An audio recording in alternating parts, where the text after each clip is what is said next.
महाराष्ट्र दिन हा हुतात्म्यांना अभिवादन करण्यासाठी महाराष्ट्र दिन असतो आणि त्या दिनाचं महत्त्व, त्या दिनाचं पावित्र्य याचा वापर कधीही राजकारणासाठी होता कामा नये.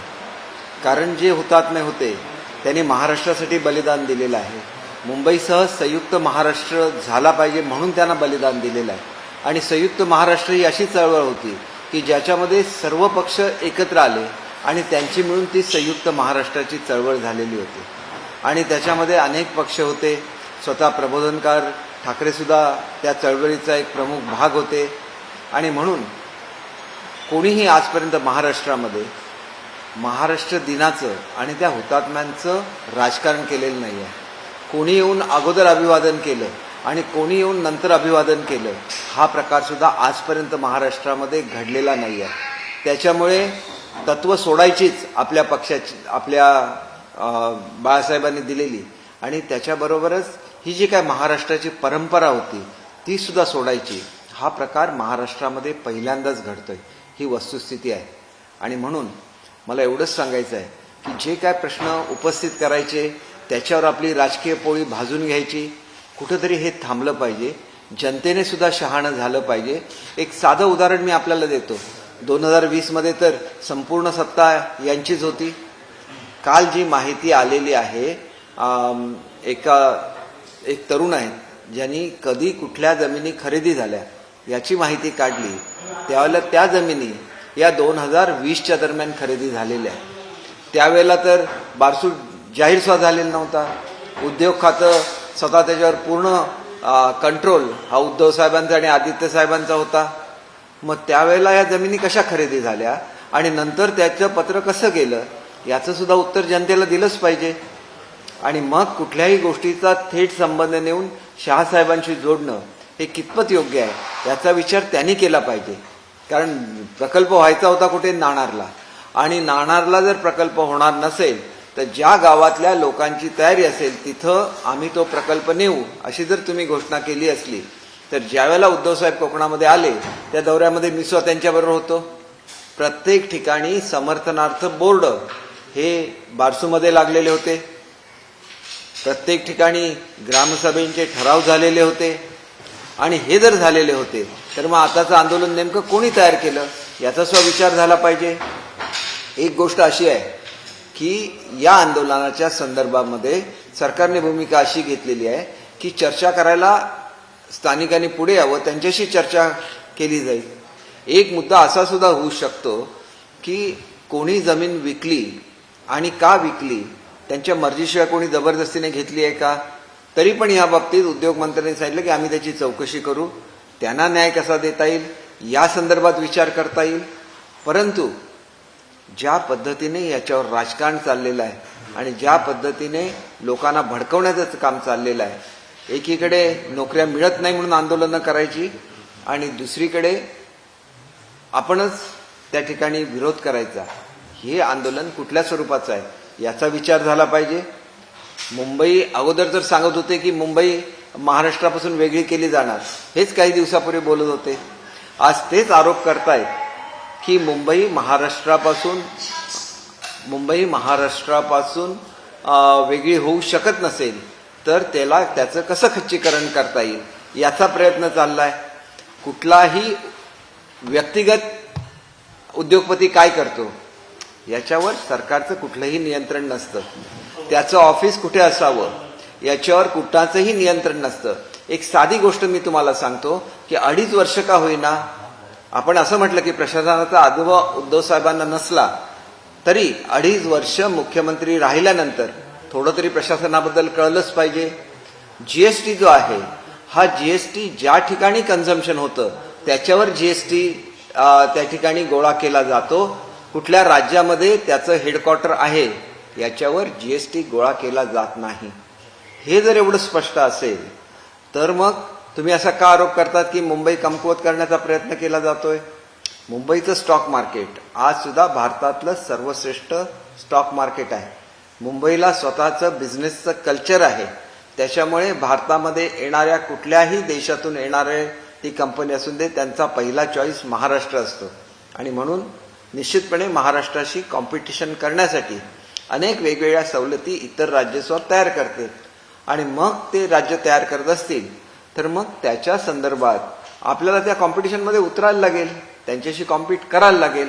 आपल्याला एकतर शेतकऱ्यांना कमी दरामध्ये वीज सुद्धा द्यायची आहे आणि मग तो विजेचा दर जर इंडस्ट्रीवर आला तर आपले विजेचे दर आणि इतर राज्यांचे विजेचे दर ह्याच्यामध्ये फरक पडणारच.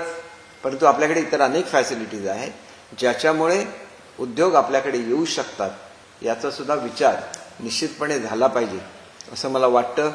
हे झालं उद्योगांच्या संदर्भात. मुंबईच्या संदर्भात आणि मराठीच्या संदर्भात तुम्ही काय बोलताय, वस्तुस्थिती काय आहे, थोडासा विचार करा. जी मुलं, आपली सुद्धा मुलं जी इंग्लिश मिडियमच्या शाळेमध्ये जातात त्यांचं मराठी थोडंफार कच्चं असू शकतं, त्यांना थोडाफार वेळ द्यायला लागतो. आणि वेळ कोणाला दिलाय? फक्त एका वर्गाला. जी मुलं 7वी मधून 8वी मध्ये जाणार होती या एका बॅच पुरतं हे मर्यादित आहे की त्यांना गुणांकन घेता येतं.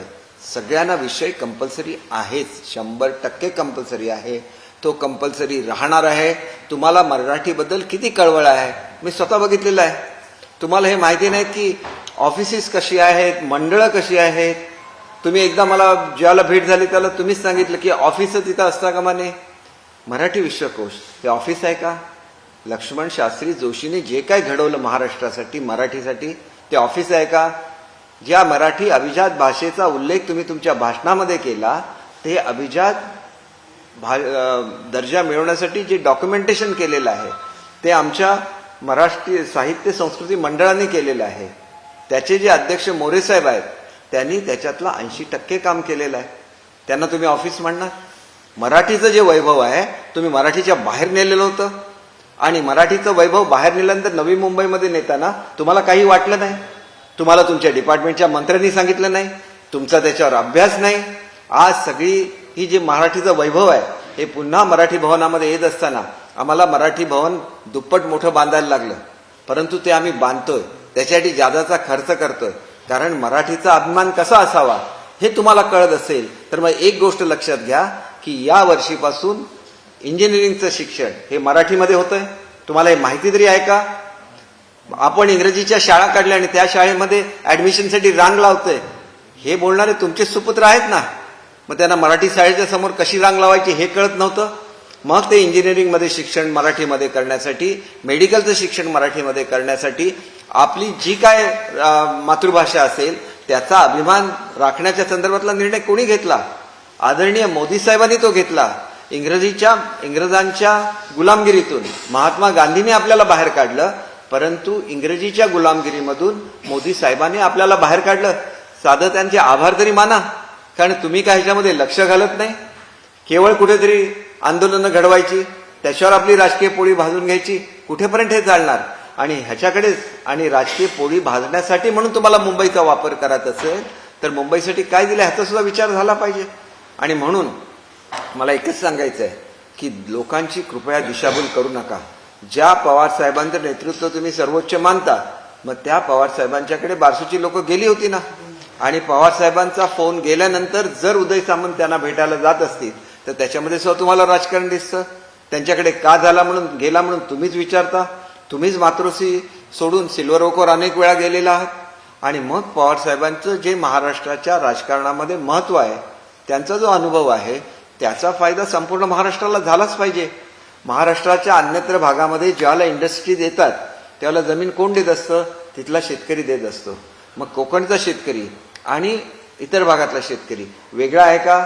त्याची दिशाभूल का केली जाते? कोकणामध्ये किती बेरोजगार युवक आहेत याच्याबद्दल तुम्ही कधी विचार केलाय का? आणि मग अशी मागणी केली असती तर मी समजू शकलो असतो की जे लाखभर रोजगार निर्माण होत आहेत याच्यामध्ये बारसूची ज्यांची जमीन गेलेली आहे, आज कोणी त्यांची जमीन विकत घेतली असेल किंवा काय, याच्यावर हा मुद्दा, त्याच्यावर वेगळी चर्चा होऊ शकते किंवा त्याच्या संदर्भातले अधिकार सरकारकडे आहेत की नाही किंवा त्यांनी ती जमीन का विकली हा सगळ्या चर्चेचा मुद्दा होऊ शकतो. परंतु ती जमीन तुमच्या काळामध्ये गेलेली आहे. माझ्यासारखा एखादा कोकणातला मंत्री असा म्हणू शकतो की जो मूळचा बारसूचा रहिवासी होता, ज्यांनी ती जमीन विकलेली आहे, त्याच्याच घरामधले जे युवक आहेत त्यांना त्या नोकऱ्या मिळाल्या पाहिजेत. ही मागणी तुम्ही कधी केलेली नाहीये. कोकणातल्या पर्यावरणाचं रक्षण करणारा हा प्रकल्प आहे तुम्हीच लिहिता आणि तुम्हीच त्याला विरोध करता. त्याच्या संदर्भात काय मुद्दा असेल त्याच्यावर चर्चा झाली पाहिजे. पण एकंदरच काय होतं की अजितदादांनी आपली भूमिका स्पष्ट केलेली होती की इंडस्ट्रीज आल्या पाहिजेत, आणि ही भूमिका स्पष्ट करत असताना तेच अजितदादा तुमच्या शेजारी स्टेजवर बसलेले होते. अनेक ठिकाणी आमच्याकडे MIDC करा म्हणून मागणी करणारे अनेक नेते हे तुमच्याबरोबर स्टेजवर होते. मग ती जमीन कोणाची येते? शेतकऱ्यांचीच होते ना. आणि म्हणून बारसूचा प्रश्न अत्यंत जर तो नाजूक असेल तर तो नाजूक पद्धतीने हाताळण्याच्या संदर्भात तुम्ही तुमचं काय योगदान दिलेलं आहे हे सुद्धा तुम्ही महाराष्ट्राच्या जनतेला सांगितलं पाहिजे. केवळ कोणाचं तरी आंदोलन उभं राहिलं की तिथं आपण जायचं, त्याला सपोर्ट करायचा आणि मग त्याच्यावर आपली राजकीय पोळी भाजायची, हे कुठेतरी थांबलं पाहिजे असं मला प्रामाणिकपणे वाटतं. सर, काल भाषणादरम्यान आणखी एक महत्वाचा मुद्दा त्यांनी मांडला, तो म्हणजे बाबरी मशिदीला घेऊन. बाबरीच्या ज्यावेळेला हा सगळा प्रकार झाला त्यावेळेला त्या रात्री कुत्री सुद्धा बाहेर पडली पण भाजपवाले कुठे दिसले नाही असं ते म्हणाले आहे.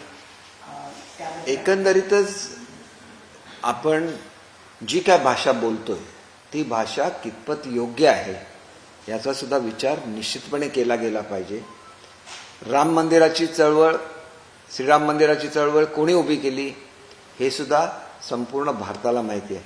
लालकृष्ण अडवाणींचा रथयात्रा कोणी रोखली हे सुद्धा संपूर्ण भारताला माहिती आहे.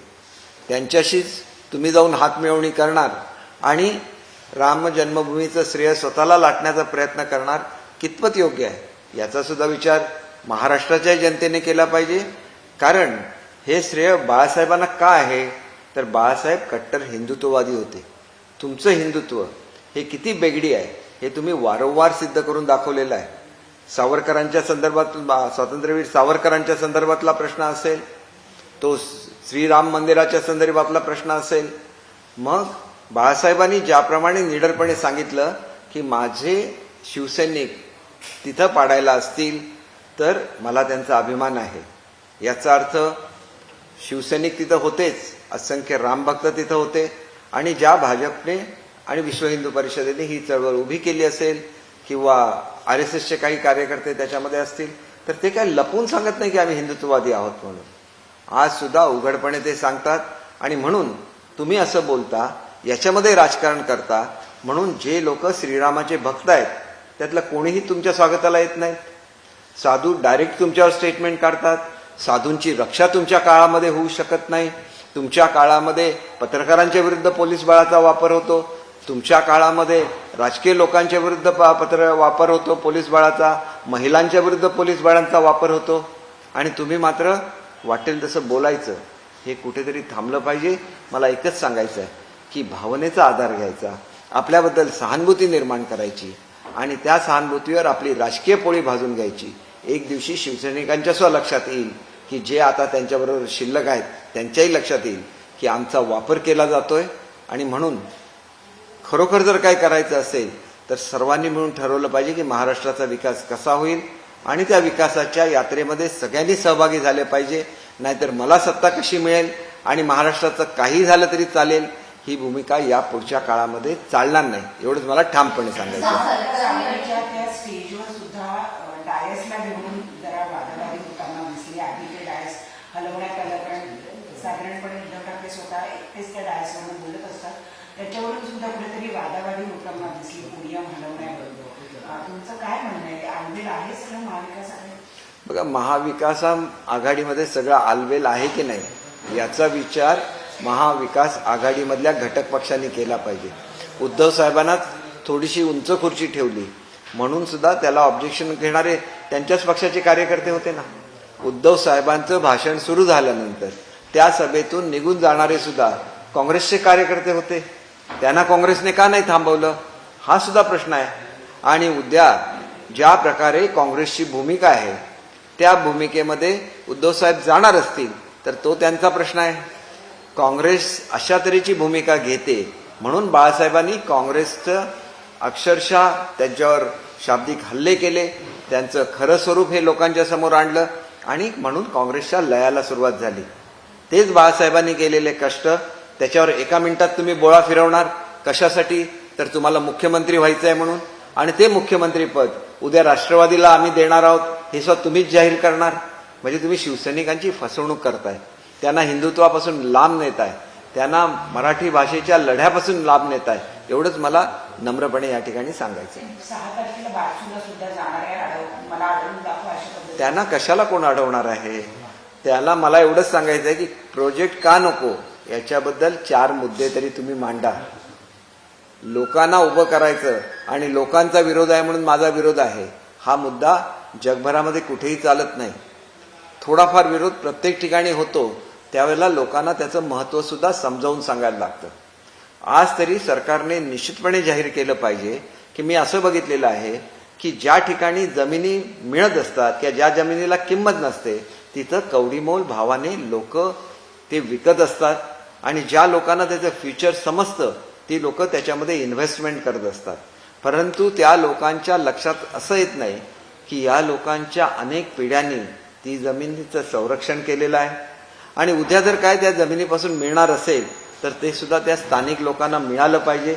म्हणून अशी लोक सुरुवातीला आपल्या जमिनी विकतात आणि ज्यावेळेला त्यांना कळतं की या जमिनीला मोठ्या प्रमाणामध्ये भाव मिळणार आहे तेव्हा त्याच्यावर आंदोलन सुद्धा करू शकतात.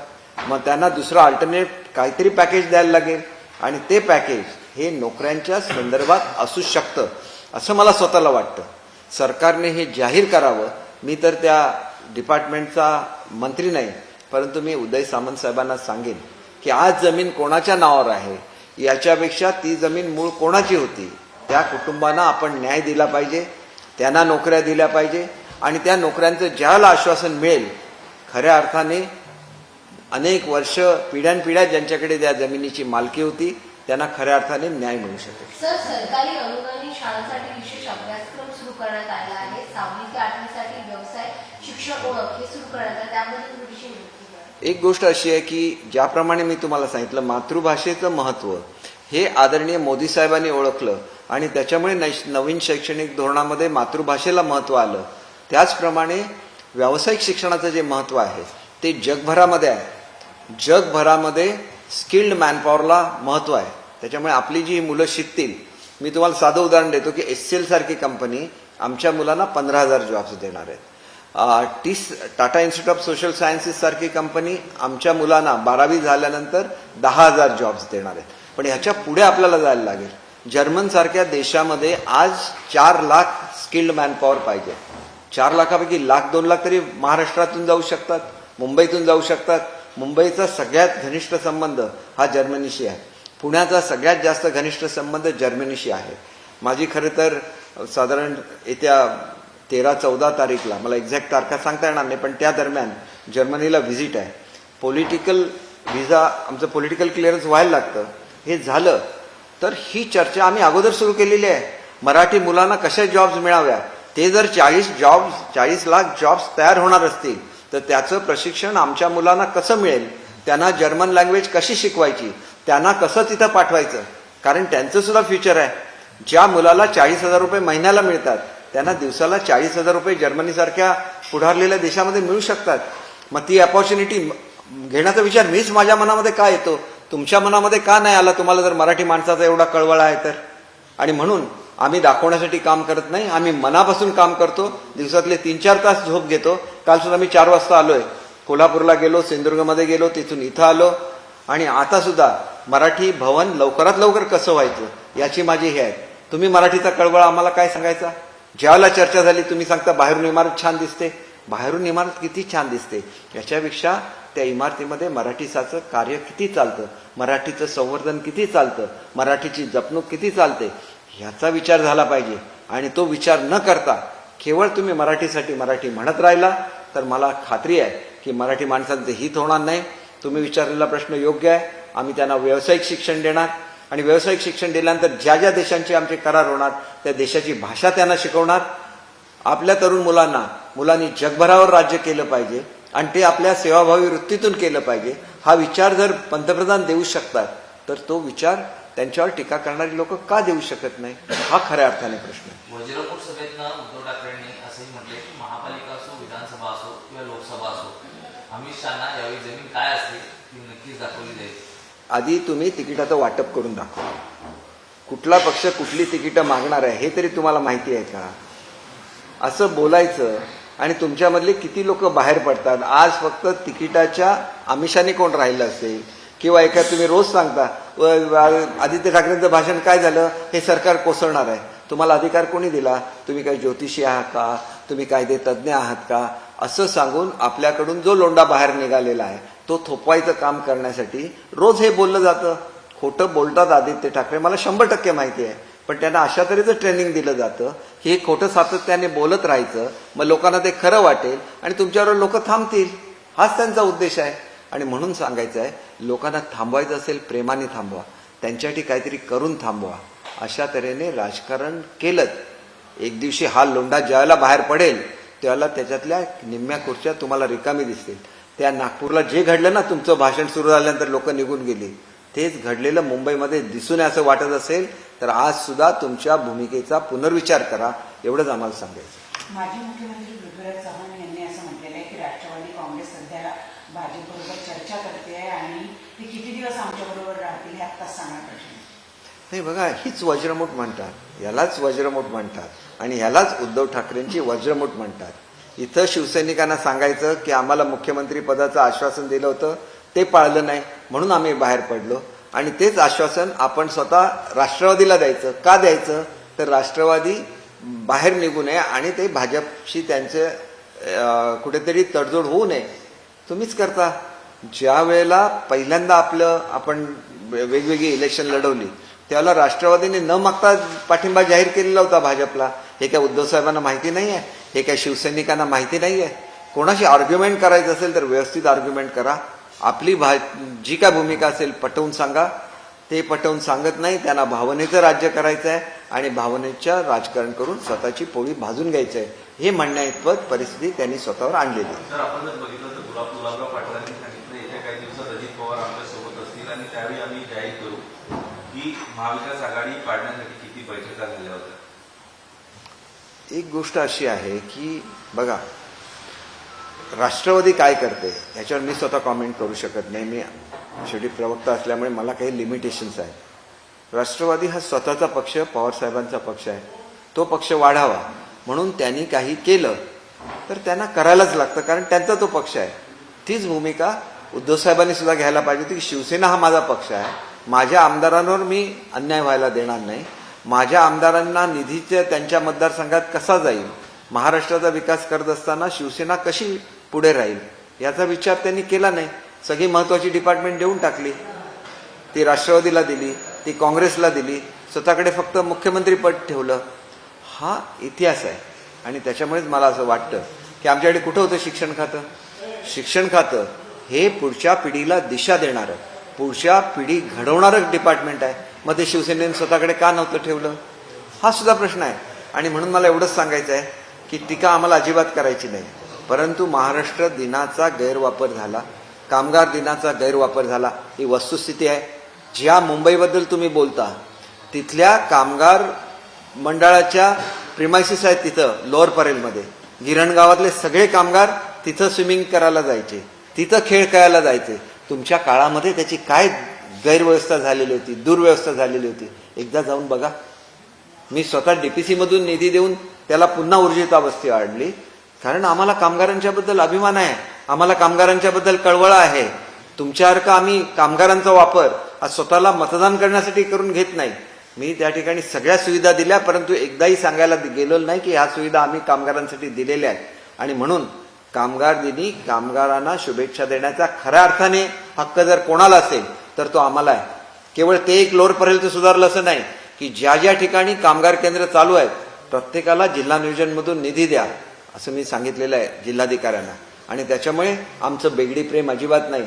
आम्ही मनापासून कामगारांचा आदर ठेवतो, कामगारांसाठी काहीतरी करतो. आणि म्हणून कामगार दिनाच्या शुभेच्छा देण्याचा अधिकार सुद्धा आम्हाला आहे आणि महाराष्ट्र दिनाच्या शुभेच्छा सुद्धा महाराष्ट्राला देण्याचा अधिकार महाराष्ट्रातल्या प्रत्येक नागरिकाला आहे. कोण अगोदर गेला अभिवादन करायला आणि कोण नंतर गेला याच्यावर सुद्धा राजकारण करायला लागला तर खऱ्या अर्थाने त्या हुतात्म्यांना काय वाटत असेल ज्यांनी हे मुंबईसाठी बलिदान दिलेलं आहे. आणि म्हणून एवढंच सांगायचं आहे, निदान त्या हुतात्म्यांची तरी कदर ठेवा, निदान महाराष्ट्र दिनाला तरी राजकारण करू नका, एवढंच नम्रपणे सांगायचं. शेवटचा हिंदी भी छोटा भाग आहे. काल सभेमध्ये देखो महाराष्ट्राच्या हिंदी जाहिरातीवरून प्रश्न उपस्थित एक गोष्ट अशी आहे की महाराष्ट्रामध्ये येणार हा बाहेरचा पर्यटक येणार, त्याच्यामध्ये म्हटलेलं काय आहे की देखो आपला महाराष्ट्र. आपला महाराष्ट्र कशामध्ये आहे? मराठीमध्ये. हा महाराष्ट्र मराठी आहे, तो शिवरायांचा आहे, तो कडाकपाऱ्यांचा आहे. परंतु मराठीमधलं पूर्ण वाक्य हे बाहेरून येणाऱ्या भारतातल्या इतर भाषिकांना कसं कळणार? ते बाहेरून येतात ना. मग फक्त मुंबईला येतील आणि गेटवे ऑफ इंडिया बघून जात असतील तर आपला महाराष्ट्र तुम्ही सुद्धा बघा हे त्यांना सांगायचं असेल तर त्यांना समजेल अशाच भाषेत सांगितलं पाहिजे. परंतु ते आपण जर पूर्ण वाक्य मराठीमध्ये म्हटलं तर त्यांना समजू शकणार नाही की हे नेमकं काय. इंग्रजी जर बाहेरचे पर्यटक आले तर इंग्रजीमध्ये वाक्य लिहायलाच लागेल की हे महाराष्ट्राचं वैशिष्ट्य आहे. परंतु हा आपला महाराष्ट्र आहे, हा तुमचा आमचा महाराष्ट्र आहे आणि त्या महाराष्ट्राचा विकास झाला पाहिजे आणि राजकारणाच्या पलीकडे जाऊन तो विकास झाला पाहिजे. त्याच्यासाठी असली जी राजकारण आहेत ताबडतोब बंद झाली पाहिजेत. 5ही वर्ष नुसतं मताचंच राजकारण करायचं, कुठेतरी थांबवा. महाराष्ट्राचा विचार करा. कुठे होता महाराष्ट्र आणि आज इतर राज्य आपल्या बरोबरीने येते याचा कधीतरी विचार करा. आणि महाराष्ट्राच्या विचारासाठी जर काय बलिदान करायचं असतं तर ते करण्याची हिंमत फक्त बाळासाहेबांच्या मध्ये होती. बाळासाहेब प्रसंगी मराठीचा विषय आल्यानंतर राजकारणाच्या पलीकडे जाऊन मराठीचं राजकारण आणि त्यांनी महाराष्ट्राचं राजकारण केलेलं आहे आणि त्याच्यामुळे त्याचा वारसा शिंदेसाहेबांनी घेतलेला असला तर मग शिंदेसाहेब सुद्धा तसेच वागतील. बाळासाहेबांनी जो विचार महाराष्ट्राचा केला तोच शिंदेसाहेब करतील, तोच फडणवीस साहेब करतील याची खात्री मी संपूर्ण महाराष्ट्रातल्या तमाम जनतेला, युवकांना, महिलांना, प्रत्येकांना देऊ इच्छितो. कारण ती धोरणं फक्त आम्ही अंगीकारली, तुम्ही फक्त बोलत राहिला, आम्ही रोजगार देत राहिलो. नुसतं स्किल डेव्हलपमेंटच्या माध्यमातून 1.5 लाख रोजगार दिला, सरकारी भरतीमधून 1.5 लाख आणि रोजगार आम्ही देतोय. 75,000 जाहीर केलं तर आज 1.5 लाख देतोय. मुलं कोण आहेत? मराठी मुलं आहेत ना, ती त्यांना मिळतोय ना हा रोजगार. तुम्ही का नाही देऊ शकला याचं उत्तर तुम्हाला महाराष्ट्राला द्यायला लागेल. सर हिंदी में जानना चाहेंगे, हुतात्मा एक महाराष्ट्र डे के दिन पे जिस तरह से उद्धव ठाकरे ने सरकार को घेरा और कहा कि जो सीएम है वो काफी लेट पहुंचे, बाद में कई ऐसे मुद्दे थे जो उन्होंने उठाए. देखिए, हमेशा सीएम साहब 1 तारीख को ही जाते हैं जब महाराष्ट्र दिन होता है. कभी 12 बजे तक आज तक नहीं गए. तो ये परंपरा रही है कि जिस वक्त सीएम को जाना है उसी वक्त जाते हैं, क्योंकि उनको अभिवादन किया जाता है. जिन 108 लोगों ने अपनी जान दे दी संयुक्त महाराष्ट्र के लिए, मुंबई के साथ महाराष्ट्र बनने के लिए, तो उनका ये हक बनता है कि महाराष्ट्र की जो टॉप मोस्ट अथॉरिटी है वहां जाए, उनको नमन करने. इसके अलावा कौन किस वक्त जाता है वो ज्यादा अहमियत नहीं रखता है. आज तक किसी ने भी महाराष्ट्र दिन का पॉलिटिक्स नहीं किया. ये तो एक मुद्दा जो है लोगों के दिल के पास है. आज पहली बार उद्धव साहब ने ये कोशिश की कि उसमें भी वो राजनीति लाए. इस हरकत को कोई भी महाराष्ट्र की जनता जो महाराष्ट्र का अभिमान रखती है उसको टॉलरेट नहीं करेगी. जिस तरह से बारसू को लेकर उन्होंने कहा कि जो लेटर की बात की जा रही है, 12 महीने लेटर लिखा, लेकिन कहाँ लिखा था कि वहां पर घुस के आंदोलनकारियों पर. देखिए, ये तो ऐसा है ना कि जिस आदमी को कुछ नाटक करना है ये तो नाटक का भाग हो गया ना. आपने लिखा, आपने इंडिविजुअल कैपेसिटी में नहीं लिखा, आपने as chief minister of Maharashtra वो लिखा था. फिर अगर वहां पे सर्वे के लिए आपके अधिकारी जाते हैं तो उनकी रक्षा करना किसकी जिम्मेदारी है? स्टेट की जिम्मेदारी है. ये तो आपने आप जब शपथ लेते हैं तो उस शपथ में आ जाता है आप अपना कर्तव्य अच्छी तरह से निभाएंगे. और अगर कोई अपना कर्तव्य निभाता है तो उसके बारे में भी आप ऐसा ही बोलेंगे. आप बोलते हैं कि मैं घटना को मानता हूं, ये करता हूं, वो करता हूं, और आप ही ऐसी चीजें करते हैं कि मैंने इसमें नहीं लिखा है. अगर कल को कोई बाहर से आ जाता है महाराष्ट्र में इन्वेस्टमेंट करने के लिए तो उसकी रक्षा करना क्या आपकी जिम्मेदारी नहीं है एज ए सीएम? आप ऐसे ही बोलते रहेंगे तो कितने लोग आएंगे महाराष्ट्र में इन्वेस्टमेंट करने के लिए? इसीलिए आप जहां पॉलिटिकल लीडर है वहीं पे आपको रहना चाहिए. ये जो प्रशासन है उसको एक डिसिप्लिन रहती है, वो कर्तव्य निभाना पड़ता है. और अगर आप वो कर्तव्य निभाना नहीं चाहते हैं तो एटलीस्ट इतना तो याद रखिए कि आप 2.5 साल तक महाराष्ट्र के मुख्यमंत्री रह चुके हैं, आपने वो शपथ ली थी और उस शपथ के जो मायने रखते हैं उसके हिसाब से आपको रक्षा करनी है। आपका जो एडमिनिस्ट्रेशन है उसकी भी रक्षा करनी चाहिए। लॉ एंड ऑर्डर मेंटेन करना ये भी आपका जिम्मा है। तो ये आपको समझना चाहिए। अगर वो नहीं समझते और वो सिर्फ पॉलिटिक्स करना चाहते तो चाहे वो पॉलिटिक्स करे, वो उनका डिसीजन है, उसके बारे में मैं कुछ भी नहीं। लेकिन जिस तरह से उन्होंने कहा कि जो उद्योग धंधे हैं खास करके महाराष्ट्र के लेके जा रहे हैं, मुंबई तोड़ने की बात कर रहे हैं, क्या जरूरत आज पड़ी बुलेट ट्रेन की? कौन मुंबई कर है जो रोजाना अहमदाबाद ट्रेवल करेगा या अहमदाबाद से कौन ट्रेवल, ये की जरूरत क्या है? उन्होंने बुलेट ट्रेन देखिए, बुलेट ट्रेन ये फर्स्ट स्टेज है। फर्स्ट स्टेज है अहमदाबाद टू मुंबई और सेकंड स्टेज रहेगा अहमदाबाद टू दिल्ली। तो कनेक्ट क्या होगा? दिल्ली और मुंबई कनेक्ट होगा। जिस कांग्रेस के साथ आप है उस कांग्रेस ने मुंबई दिल्ली कॉरिडोर की घोषणा की थी, वो नहीं बना सके। वो भाजपा की सरकार ने बनाया, वो यूपी के सरकार ने बनाया। इसको तो आपको याद रखना चाहिए। और ये जो कॉरिडोर है उसका एक पार्ट बुलेट ट्रेन भी है। अगर नहीं बनेगी, वैसे भी राजधानी कहां से जाती है? यहां से अहमदाबाद, अहमदाबाद होके सीधी दिल्ली तक जाती है। तो ये तो रूट सबको पता है। आपको अगर पता नहीं होगा तो आप जैसे लोग बोल सकते हैं कितने लोग अहमदाबाद जाते हैं, लेकिन जिसका भी काम दिल्ली में रहता है वो हर एक आदमी मुंबई से दिल्ली में जाता है। उसको फ्लाइट नहीं मिलती, फ्लाइट के रेट बहुत बढ़ जाते हैं। एक ना कहीं से कनेक्ट करने के लिए चालू करना चाहिए। अगर आज कनेक्ट हो गया तो कल अहमदाबाद से दिल्ली कनेक्ट हो जाएगा। प्रोग्रेसिव अप्रोच रखिए।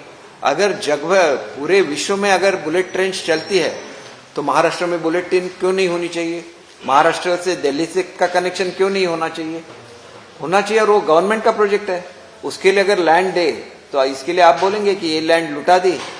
ये कहाँ का न्याय है? मराठी भाषा को लेकर भी उन्होंने कहा कि हमने पीएम से मुलाकात की थी, उस वक्त भी हमने एक मुद्दा रखा था कि इससे दर्जा दिया जाए, ये मांग हमने की, लेकिन अब तक ये सरकार ने इस पर किसी तरह कोई पहल नहीं। देखिए, ये तो उनका सोचना है। हमारा रिप्रेजेंटेशन ऑलरेडी जा चुका है और वो इस स्टेज तक आ गया है कि उनके समय पे वो 50% पे था, आज वो 99% पे आ गया है। और उनको भी मालूम है किसी भी वक्त इसकी अनाउंसमेंट हो सकती है। इसका भी श्रेय लेने की वो कोशिश करते हैं। किस चीज का श्रेय कैसे लिया जाए इसके बारे में उनका हाथ कोई भी नहीं पकड़ सकता। जिस तरह से देखा गया बारसू में 6 तारीख को जाने के उन्होंने कहा है और 6 तारीख को जाऊंगा, और जिस तरह से वहाँ पर अन्याय हो रहा है सरकार को खिलाफ आंदोलन, उनको ही सोचना चाहिए। अगर सरकार ने डिक्लेयर किया है कि जो भी मुद्दे हैं सरकार के सामने लाए, उस मुद्दों का निराकरण किया जाएगा और बाद ही में प्रोजेक्ट किया जाएगा। तो मैंने आज भी एक मुद्दा रखा है कि बहुत सारे लोग ऐसे करते हैं कि जो जमीन जिसपे कुछ भी नहीं उगता है वो लोग बेच देते हैं दूसरों को, और ऐसे लोग जो फ्यूचर को देखते हैं उसको खरीद लेते हैं।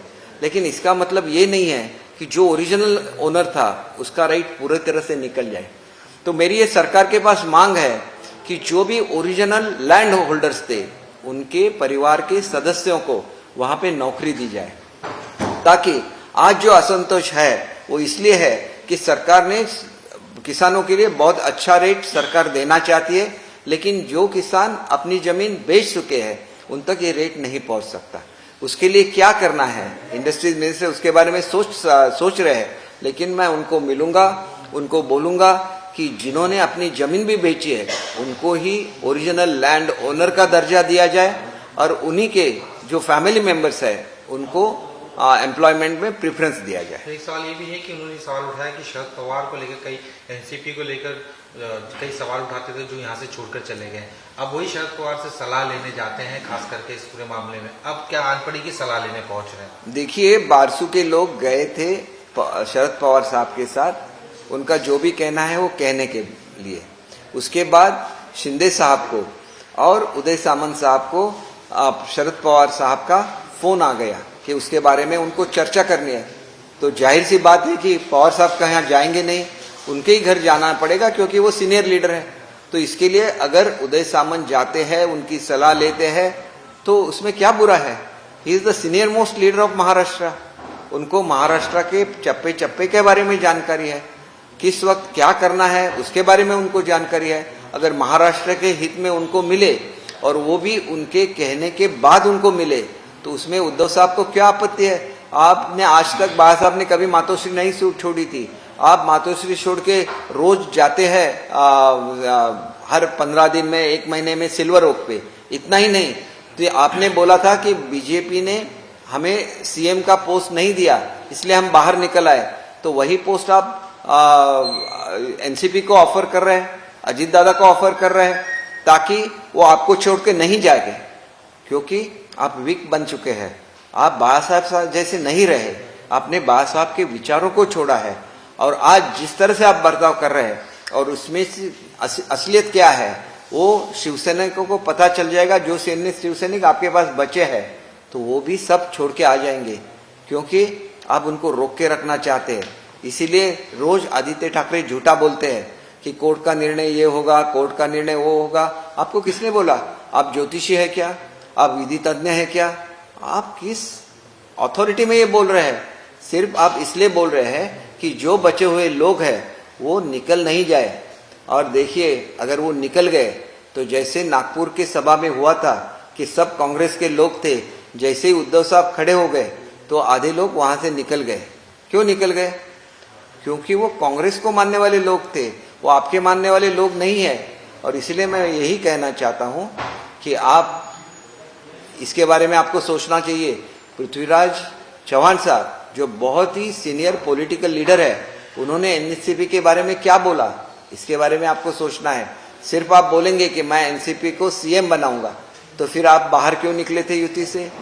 आपने मराठी जनता ने जो युति को वोट किया था उनके साथ आपने क्यों धोखा किया, ये भी आपको जनता को बोलना चाहिए। एक आखिरी सवाल, जिस तरह से देखा गया, उन्होंने ये भी सवाल उठाया कि मुंबई के अगर कोई टुकड़े करते तो उनके टुकड़े। देश विदेशातील प्रत्येक घडामोडींचे लाईव्ह अपडेट मिळवण्यासाठी आता साम टीव्हीच्या सर्व सोशल मीडिया प्लॅटफॉर्मला लाईक, फॉलो आणि सबस्क्राईब करा। तसंच सर्व नोटिफिकेशनसाठी बेल आयकॉन प्रेस करायला विसरू नका।